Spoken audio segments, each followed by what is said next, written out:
C'est le temps qui fait la panique. C'est le temps qui fait la panique. Une émission qui vous explique l'inflation des paroles dangereuses en RDC. Chaque jour, dans les médias et surtout les médias sociaux, nous constatons que la manière dont nous parlons entre nous crée de plus en plus de divergences. Et souvent, on ne réalise pas que nos paroles peuvent provoquer un sentiment de haine envers l'autre. C'est le temps qui fait la panique. Une émission de Bénévolencia en partenariat avec Radio Okapi.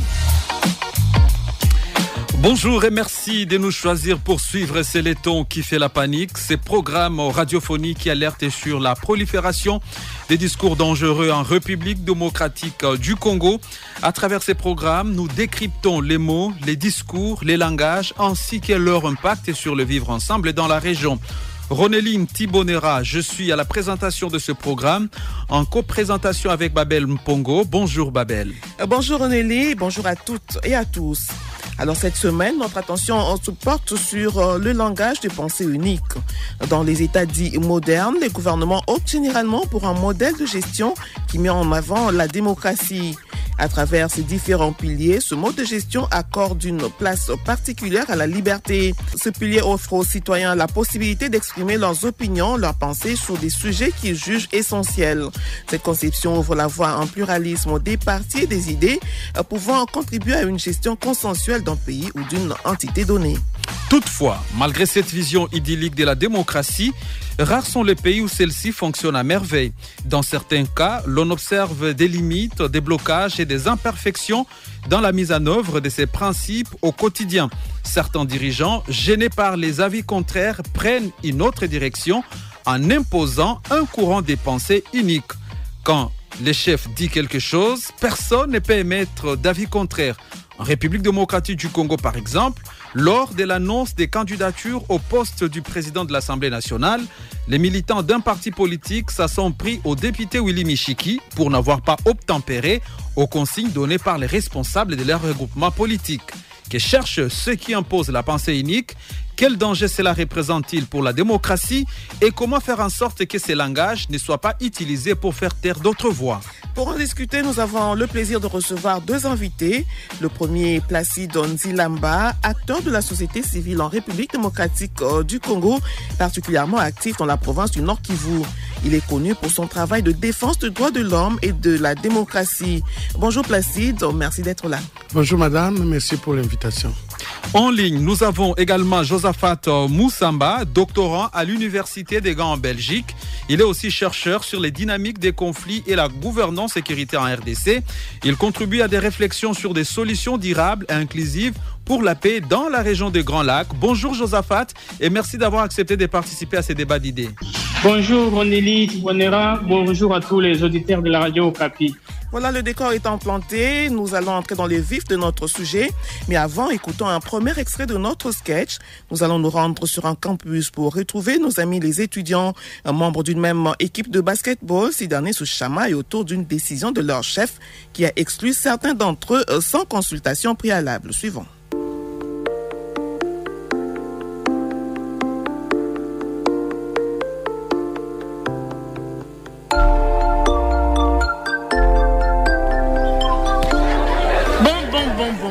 Les gars, je vous écoute. Alors là, vite fait, parce que j'ai pas le temps, ok? Faites pas trop long, j'ai pas le temps. T'inquiète, on va droit au but. En fait, on voulait juste piger pourquoi t'as décidé de virer certains joueurs et d'en ramener d'autres. Qu'est-ce qui s'est passé au juste? Neni Lipitika n'a joué chez Batou. Ah bon? Attends, voudriez-vous donc remettre en question ma décision? C'est ça, Amani? Non, Mbouta. Non, c'est pas ça. C'est quoi? On veut comprendre. On pense que ça aurait été cool de nous consulter avant, vu qu'on fait partie de l'équipe. Attends, vous voulez que je vous consulte? Vous consultez? Mais oui. Oui. Il blague ou quoi, ce mec? Mais c'est ça, hein? Tu sais, les baskets, c'est avant tout un taf d'équipe. Pas un one-man show. Écoutez bien, en tant que président de la Confédération de basket du campus, chacune de mes pensées est judicieuse. Donc, il y a pas de débat à ouvrir. Mon seul avis suffit. Point. Non, en tout cas, désolé, mais là, t'imposes ta vision. Je n'impose pas, je suis la présidente. Non, tu imposes ta vision à tout le monde. Hein? Écoute, pourtant, en tant qu'équipe, on est censé bosser ensemble, partager nos idées, pas juste te suivre. Non, mais stop. Arrêtez-moi ça.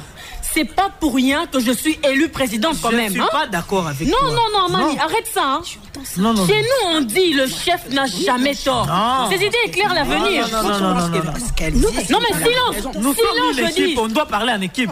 Amani, silence. Vous vous taisez. Quand je parle, personne n'a le droit d'ouvrir sa bouche.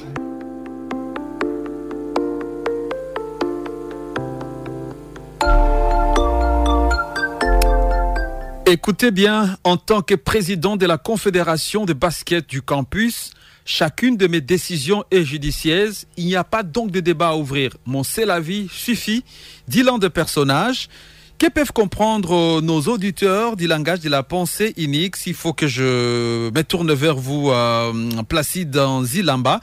Et pourquoi ces types de langage restent d'actualité en République démocratique du Congo?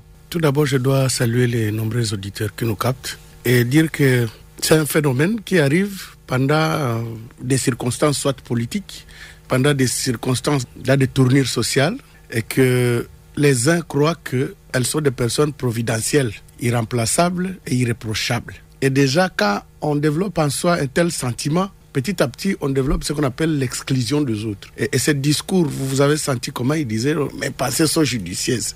Donc, en dehors de cette personne-là, l'autre ne peut mieux penser. C'est déjà, en Kiswahili, comme on dit, « umimi ».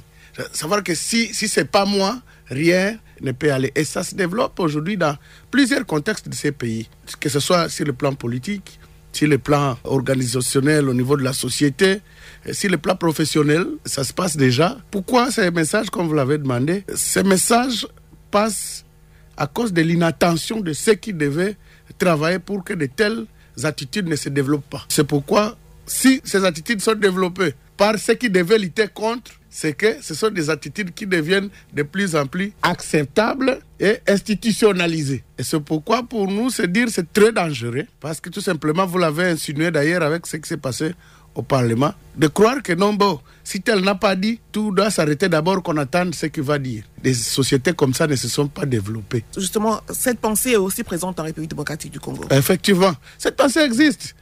Ça existe, je vous dis. Et encore est en train de se mûrir dans certains cercles.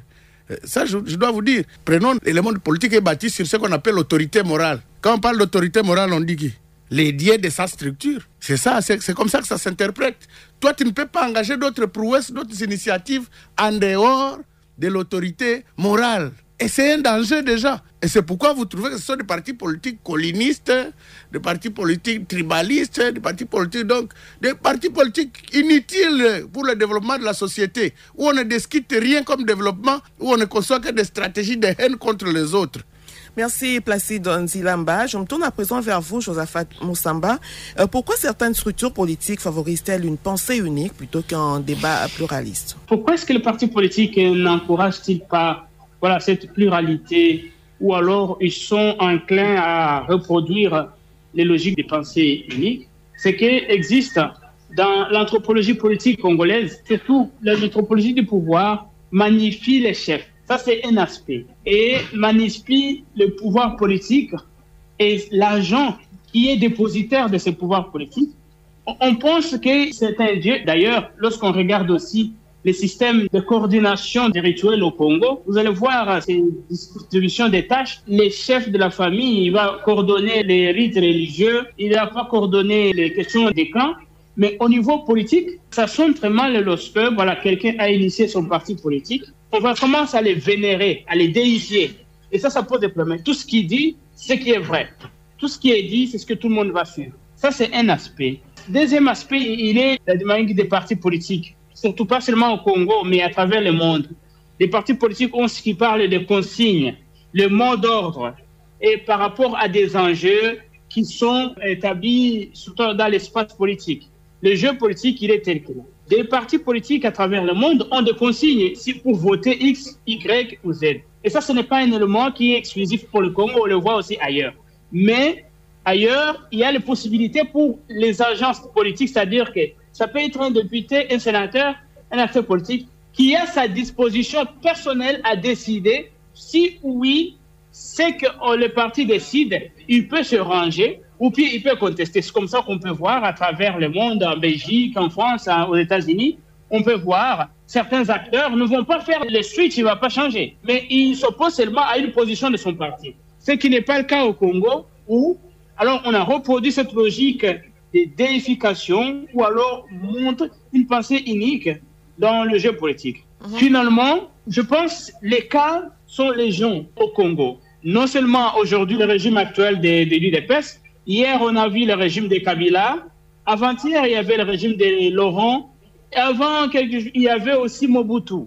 Et ce sont les agents politiques, c'est-à-dire que ces acteurs politiques qui sont dans les structures, qui sont dans le sens que certains qui vont amener les autorités, comme on appelle les autorités morales, à avoir une posture un peu plus dominante par rapport aux autres, et ce qu'il dit ne peut être contesté. En revanche, regardez aujourd'hui, il y a un cas en dehors de celui de Willy Michiki. Nous avons vu un autre cas aujourd'hui dans les champs culturels. Il y a M.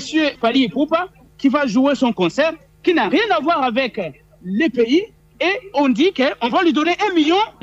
Et j'ai vu des journalistes pro-Fally, des journalistes dans le gouvernement qui sont avec lui, accompagnés, acceptés, parce que pour eux, ils pensent que ce qu'on fait à Kinshasa, c'est ce que tout le Congolais doit accepter. Nous, on s'oppose à ça. Donc, la pensée unique ne peut pas aider. Et elle est au centre aussi des mobilisations armées. Elle est au centre des contestations qu'on peut voir au pays. Du coup, c'est important de rentrer dans les logiques avec d'inclusion, d'ouverture et comprendre que la pensée, elle est libre. On peut vous contester, mais avec des arguments. Merci, Josaphat. Même à Kinshasa, en fait, cette décision ne fait pas nécessairement l'unanimité concernant le concert.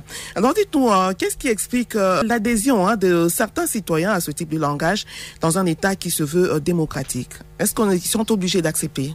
Oui, mais les gens ne sont pas obligés d'accepter. C'est pour ça que d'autres partis politiques vont contester. C'est pour ça qu'ils ont des possibilités de faire des contestations, des marches. Mais ce qu'on voit à Kinshasa aujourd'hui, je pense que les services de renseignement, les militaires, l'armée, sont utilisés par les politiques pour museler les autres. Parce que normalement, ils devaient laisser. Le jeu politique est là, chacun va montrer ses rapports de force. Mais on utilise la police, on utilise l'armée, on utilise les services de renseignement pour museler ceux qui peuvent avoir des pensées contraires à ceux qui veulent installer une pensée orthodoxe et unique. Et ça, c'est très combattu par la Constitution. Voyez-vous. Merci à Josaphat Moussamba. Nous vous invitons à écouter un deuxième extrait de notre sketch, toujours avec nos amis les étudiants. Dans un environnement où leurs avis ne sont pas pris en compte, certains décident de quitter l'équipe de basketball de l'université, tandis que les dirigeants s'entêtent dans sa folie des grandeurs. On écoute.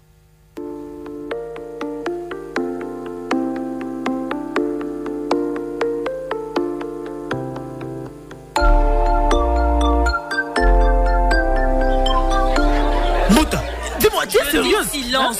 Tu penses vraiment que tu auras le droit de nous faire taire? Attends, quoi? C'est quoi ça? Mais c'est toi qui me dis ça? Oui, mais je me sens carrément insulté. Grave. Mais franchement, le gars vous abusez. Franchement, vous abusez. Mbuta, elle s'est toujours donnée à fond pour l'équipe. Ses décisions ont toujours été clean. Franchement, c'est une vraie chef. Attends, Angel, non, Angel, mais là, il faut vraiment que je parle. Trop, c'est trop. On ne va pas rester muet pendant qu'on nous impose une seule opinion. Voilà. Toi, t'es qui, toi? Hein? Tu es qui? Dis-moi, tu es qui pour ouvrir ta bouche là? Ta sale bouche là, tu es qui? Un peu de respect pour l'autorité, mon gars. Autorité ou pas, sur le campus, on prône la liberté d'expression. On n'est pas là pour suivre aveuglement une dictature. On veut pouvoir parler, débattre. On ne veut pas juste être là pour dire oui, chef. On ne demande pas plus que ça. C'est tout ce qu'on demande. On veut pouvoir parler, débattre. Toujours le même. C'est qu'il faut beaucoup de bruit. C'est souvent ceux qui font rien, alors rien. Chef Mbuta, t'occupe même pas d'eux. Moi, je dis c'est que du vent tout ça là. Ça suffit, ça suffit. Ceux qui sont pas d'accord avec ma décision peuvent dégager. Quoi? Oui, vous pouvez dégager directement. Non. Vous serez viré de l'équipe. Les gars, c'est quoi ce délire? Nicolas, ce qu'il y a dégager Kakabo. Non mais là, c'est plus du basket là. C'est une dictature ton truc là. Fermez-la, je vous dis. Fermez-la. Tu peux pas me dire de fermer ma bouche. La session est close. La session est closée. C'est pas normal ça. C'est ça, vous allez partir, vous allez dégager.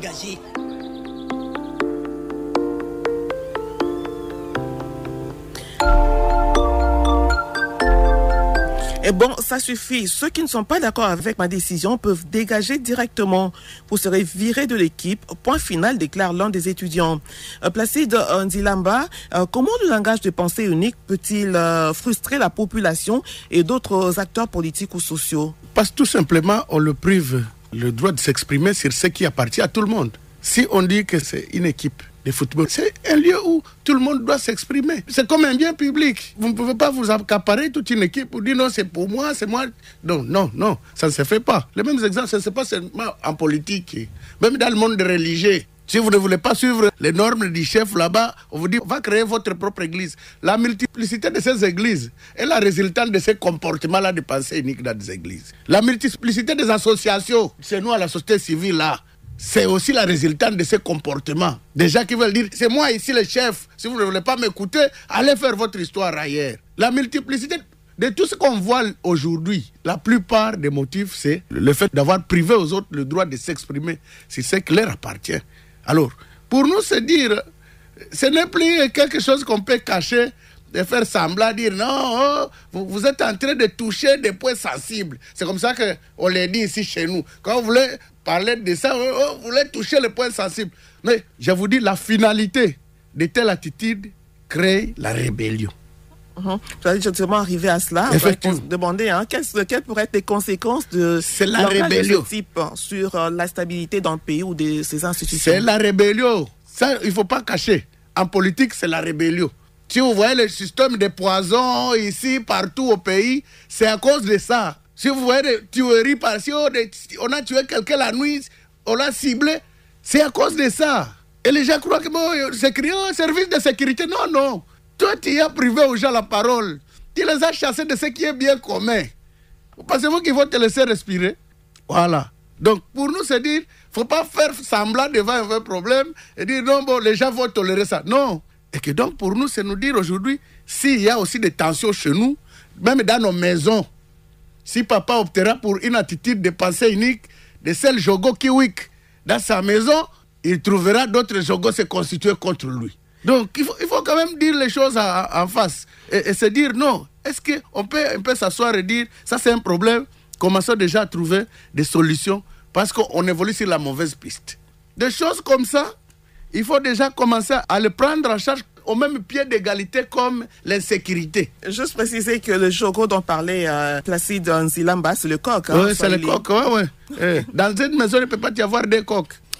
Merci donc Placide Nzilamba pour cette intervention. Josaphat Moussamba, comment le langage des pensées uniques peut-il mettre à rude preuve l'unité nationale? Dans un contexte où le pays est très divisé et où il y a une fragmentation armée de rébellions, les paroles, les discours des pensées uniques sont au centre des mobilisations armées.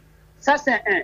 Deux, ce langage des pensées uniques peut être au centre de la détérioration aussi des rapports entre un État et ses partenaires régionaux ou alors les partenaires étrangers. Lorsque le langage des pensées uniques, on ne tolère pas les autres, on ne tolère pas les idées des autres. Et au niveau de l'indice de tolérance et de liberté d'expression, on va voir que ce pays-là, il ne convient pas. Et ça détériore aussi sa posture, sa réputation au niveau international. C'est ce qui fait qu'au Congo, on parle des cas de torture ou bien la liberté d'expression ou de presse, elle est mise à mal au Congo. Enfin, je pense que ces langages des pensées uniques ne construisent pas durablement les pays. Il ne va pas construire durablement les pays. Il va être au centre, par exemple, des exilés politiques, comme on est en train de le voir aujourd'hui. Des gens vont fuir le Congo parce que un groupe politique va manipuler des acteurs militaires, des acteurs de renseignement, des acteurs de police pour leur propre finalité politique au lieu de laisser les jeux, laisser les expressions s'exprimer. Et ça, c'est sa réputation qui joue et ça joue aussi sur le développement de notre pays. Donc, le langage de pensée unique, on doit le combattre. Où qu'elle vienne des ministres, qu'elle vienne de qui que ce soit, qu'elle vienne aussi des militaires, qu'elle vienne des policiers, nous devons le combattre jusqu'à notre dernière énergie. Merci Josaphat Moussamba. Avant de conclure, écoutons un dernier extrait de notre sketch. Cette fois, les étudiants réalisent les dangers de la pensée unique qui tend à ne pas prendre en compte les avis des autres. Dans cet extrait, au nom de l'unité de leur équipe, ils apprennent à écouter et à prendre en considération les avis des autres. Suivant.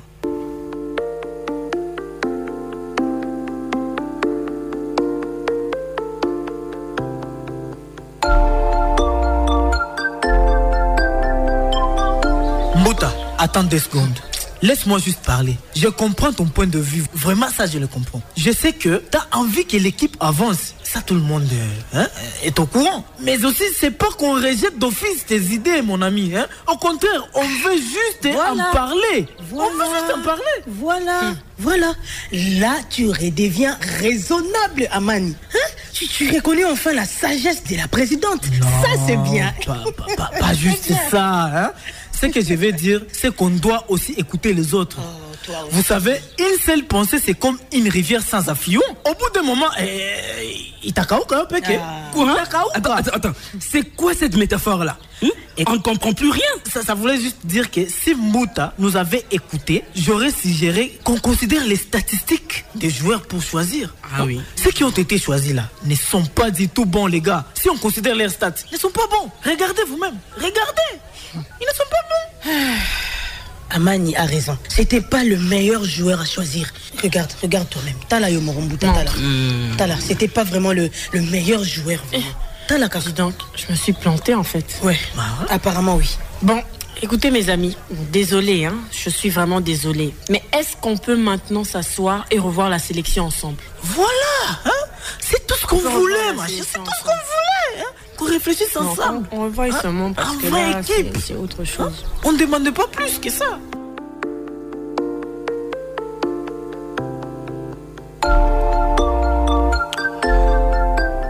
Non, ce que je vais dire, c'est qu'on doit écouter les autres. Une seule pensée, c'est comme une rivière sans affluent. Au bout d'un moment, elle s'assèche toute seule. Concernant des personnages, un message qui démontre une prise de conscience face à un risque bien réel. Placide Nzilamba, selon votre expérience, que devraient faire les acteurs politiques et sociaux pour mettre la société à l'abri de ces langages des pensées uniques? Et pensez-vous que le pluralisme reste une option valable pour maintenir l'harmonie au sein de la communauté? Effectivement, je commence par la dernière question. Le pluralisme reste valable pour maintenir la cohésion dans une communauté.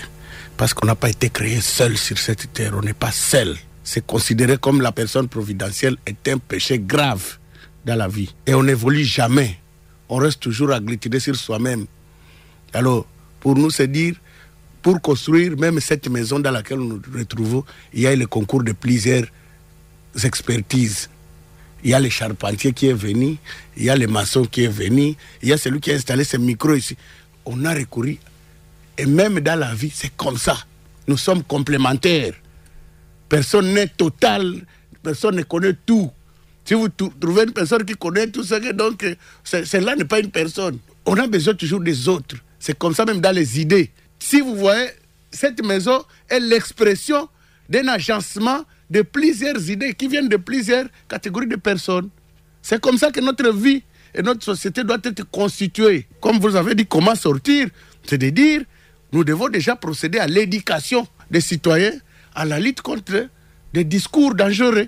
Nous devons aider les citoyens à vivre ensemble, à se consulter mutuellement. Il faut mettre en place des mécanismes où les citoyens s'expriment, des cadres de dialogue entre les citoyens.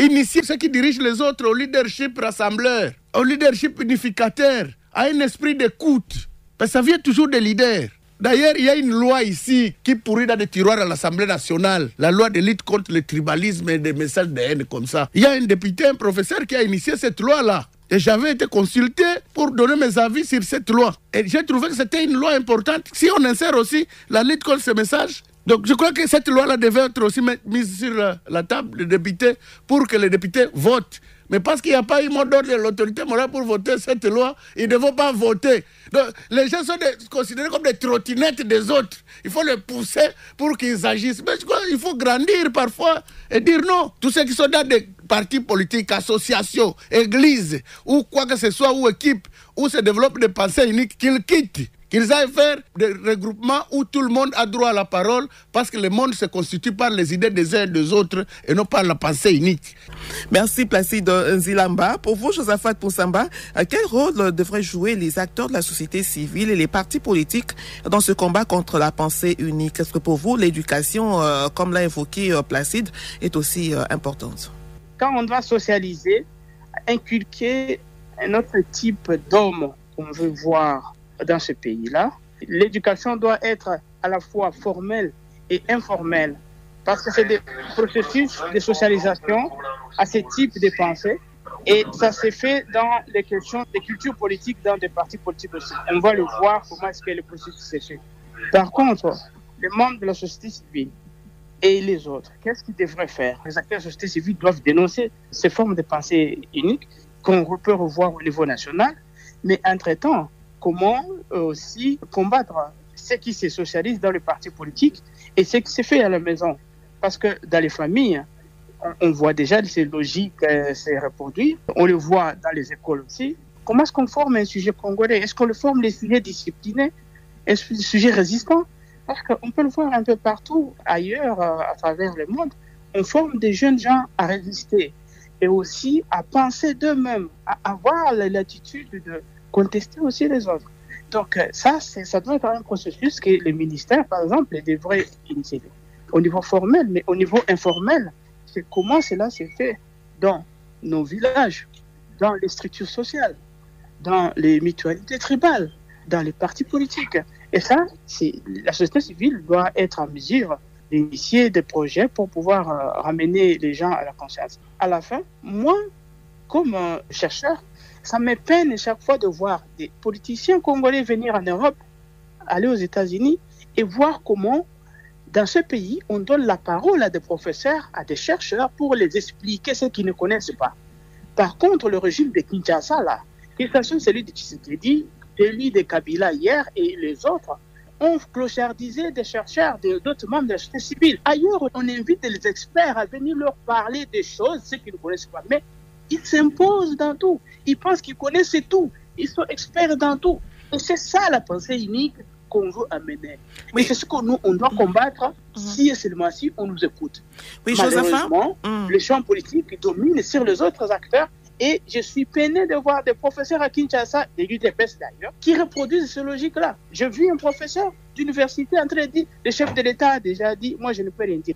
Oui, Josaphat, face à des acteurs voulant imposer leur volonté, où se situe aussi la responsabilité des médias et d'autres lanceurs d'alerte? Les médias ont une responsabilité assez particulière parce que déjà, je vois dans la région de Gralac, il y a des projets qui connectent surtout à l'est du Congo, surtout ce que nous sommes en train de faire ici.